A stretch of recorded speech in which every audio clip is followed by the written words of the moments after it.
All right, what's up guys? We're gonna go over one of the common mistakes I see in the squat, which is knee cave or knee valgus. Is that inherently a bad thing? No, knees can cave in and bow back out. That's not so much a bad thing. The bad thing is how people go about trying to correct the issue. What you see a lot is a lot of lifters, they'll put on bands or they'll put on a hip circle around their knee and they'll do squats with it. A couple recent studies came out showing that the actual external resistance of the band made the knee cave worse within the squat. So if you think about it in terms of what you're doing is you're putting an external resistance on an already weak area. The area is weak because you're not able to execute the movement by putting the force into the ground to keep your knees out, keep your glutes activated. So when you add that external resistance, it's only gonna compound the movement because you're not actually fixing it.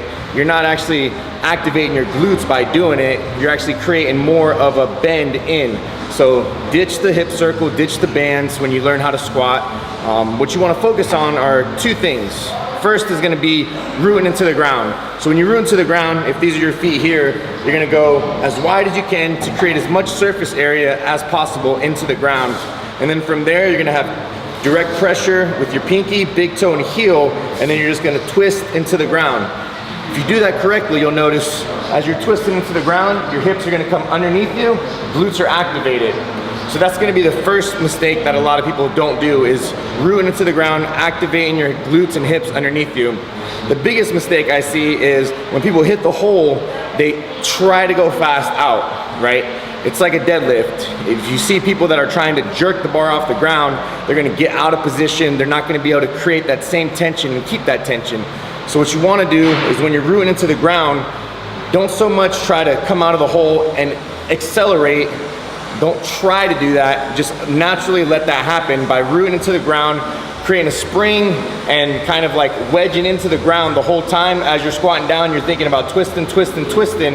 And then once you hit the hole and coming back up, you don't let it go. And that's what happens a lot is people try to jerk up and they'll let it go. Knees cave in, glutes aren't firing. You just want to keep that resistance into the ground, twisting as hard as you can so that your glutes stay underneath you, your hips stay underneath you, and your knees are going to stay out as much as possible. A little bit of knee cave is fine, but definitely don't try to do something to expound that movement by creating external resistance to push them in.